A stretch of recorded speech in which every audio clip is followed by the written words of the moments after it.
రాష్ట్ర ఎన్నికల ముఖ్య నిర్వహణాధికారి అలాగే కేంద్ర ఎన్నికల సంఘం ఈ మొత్తం కూడా భారతీయ జనతా పార్టీ ఒత్తిడికి లోనైనట్టుగా వ్యవహరిస్తున్నాయని చెప్పని దగ్గర ఒక మాసం పైనుంచి కూడా మేము చెప్తూ వస్తున్నాం. దానిలో ప్రతిదానికి క్షుణ్ణంగా మనకి అంశాలు కనపడుతున్నాయి. వైఎస్ఆర్ కాంగ్రెస్ పార్టీ పిటిషన్ ఇస్తే దాని మీద కనీసం కిందకి చర్యలు కూడా రాసే పరిస్థితి లేవు. వీడియోల ఆధారంగా ఫోటోల ఆధారంగా తెలుగుదేశం పార్టీకి సంబంధించినటువంటి తప్పుల్ని ఎన్నికల కమిషన్ అంటే ఎన్నికల అధికారికి కానీ ఎన్నికల కమిషన్ కానీ ఫిర్యాదు చేసినా కూడా దాని మీద చర్యలు ఏం చేపట్టకుండా ఈనాడులోనో లేకపోతే ఆంధ్రజ్యోతిలోనో పేపర్లో పడితే చాలు దాని మీద ఆగమేఘాల మీద కేసులు కట్టడం.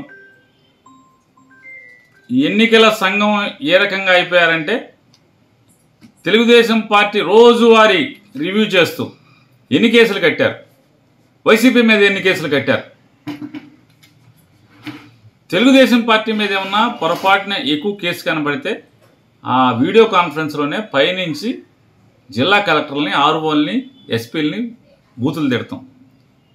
అంటే తద్వారా ఏం మెసేజ్ ఇస్తున్నారంటే మీరు వైఎస్ఆర్ కాంగ్రెస్ పార్టీ మీద మాత్రమే ఎక్కువ కేసులు కట్టండి, టీడీపీ మీద కేసులు కట్టబాకండి, భారతీయ జనతా పార్టీ మీద కేసులు కట్టబాకండి, వాళ్ళు తప్పు చేసినా కూడా అనేటువంటి సందేశాన్ని ఇస్తూ వస్తున్నారని కూడా మేము ప్రపంచానికి చెప్తూ వస్తున్నాం. అయినా కూడా ఎక్కడ వెనకడికి వేయకుండా బరిదెగింపు దూరంలో ప్రవర్తిస్తూ వస్తున్నారు. ఆ వస్తున్న ధైర్యంలో మొన్న 25వ తారీఖున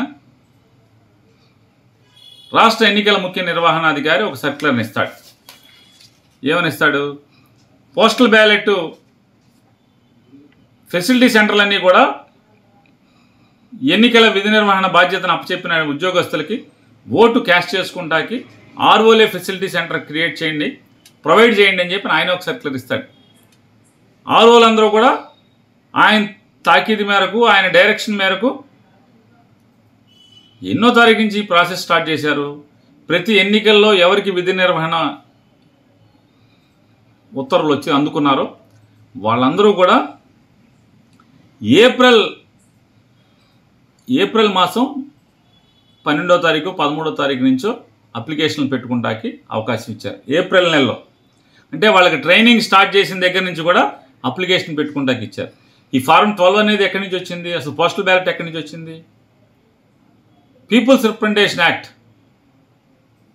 1934లో వచ్చినటువంటి కేంద్ర ప్రభుత్వ చట్టం ద్వారా అసలు ఎన్నికలు ఎలా జరపాలి అనే దాంట్లో ప్రొసీజర్లో వచ్చినటువంటి దాంట్లో ఆ చట్టంలో పొందుపరచబడినటువంటి రూల్స్ ద్వారా వచ్చినటువంటిదే ఈ ఫారం 12A అప్లికేషన్. కానీ ఆ 12A అప్లికేషన్లో ఉద్యోగస్తుడు అతనికి ఎక్కడ ఓటు ఉంది, ఎక్కడ ఎన్నికల విధి నిర్వహణ తనకి అప్పచెప్పారో ఆ లెటర్ని జతపరుస్తూ ఓటర్ నంబరు, తనకి ఏ పోలింగ్ బూత్లో ఓటు ఉందో ఆ ఓటు సీరియల్ నంబరు, పోలింగ్ బూతు ఏ అసెంబ్లీ నియోజకవర్గంలో ఉందో ఆ వివరాలన్నీ కూడా పూర్తి చేసి ఆర్ఓ గారికి అప్లికేషన్ పెడితే వాళ్ళు తర్వాత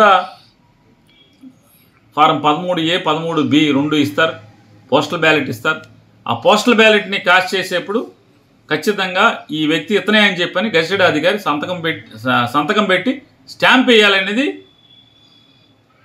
పీపుల్స్ రిప్రజెంటేషన్ యాక్ట్ అనేటువంటి కేంద్ర ప్రభుత్వ చట్టంలో పొందుపరిచిన రూల్స్ ద్వారా ఏర్పడింది. అయితే గడిచిన సంవత్సరం ఆ చట్టంలోని రూల్స్ని అమెండ్ చేస్తూ చేత్తో రాసినా పర్లేదు గెజిటెడ్ ఆఫీసర్ డిజిగ్నేషన్ అని చెప్పని రూల్స్ అమెండ్ చేసి గడిచిన సంవత్సరం కేంద్ర ఎన్నికల సంఘం ఆ రూల్స్ని అమెండ్ చేయడం జరిగింది.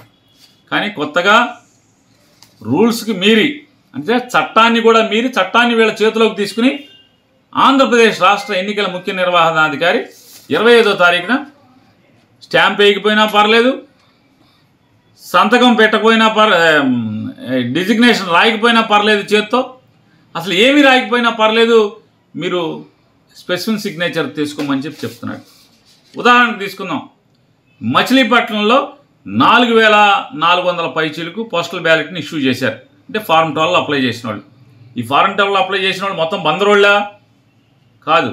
బందర్లో ఓటు ఉన్నటువంటి బందర్ అసెంబ్లీ నియోజకవర్గమే కాకుండా జిల్లాలో మిగతా 6 అసెంబ్లీ నియోజకవర్గాలు, అంటే బందర్ కృష్ణా జిల్లా మొత్తంలో ఉన్నటువంటి వాళ్ళు కాకుండా మరొక 16 జిల్లాల్లో ఉద్యోగాలు చేస్తున్నటువంటి సుమారుగా ఒక 400 మంది ఓటర్లను కూడా, అంటే ఉద్యోగస్తులు కూడా ఇక్కడ ఓటుకు అప్లై చేశారు.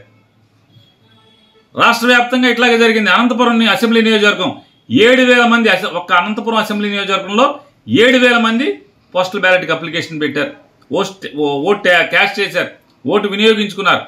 అట్లాగే రాప్తాడు 4000 చిల్లర, కృష్ణా జిల్లా మొత్తానికి 21,000, రాజమండ్రి జిల్లాలో 15,000, ఇట్లా సుమారుగా 15 నుంచి 20, 21,000, 22,000, 23,000 చొప్పున ప్రతి జిల్లాలో ఓటు వినియోగించుకున్నారు. ఇప్పుడు కృష్ణా జిల్లా నుంచి మచిలీపట్నం నుంచి పోస్టల్ బ్యాలెట్లు 16 జిల్లాలకు వెళ్ళినాయి. 16 జిల్లాల్లో ఎన్ని అసెంబ్లీలకు వెళ్ళినాయి లెక్కేసుకుంటే సుమారుగా 500-600 నుంచి 1000 స్పెసిఫిక్ సిగ్నేచర్లు ప్రతి జిల్లా కలెక్టరు ఆర్ఓలకి అందజేయాల్సి ఉన్నది. అంటే ఎక్కడన్నా ప్రతి బ్యాలెట్లో కూడా ఆ సంతకం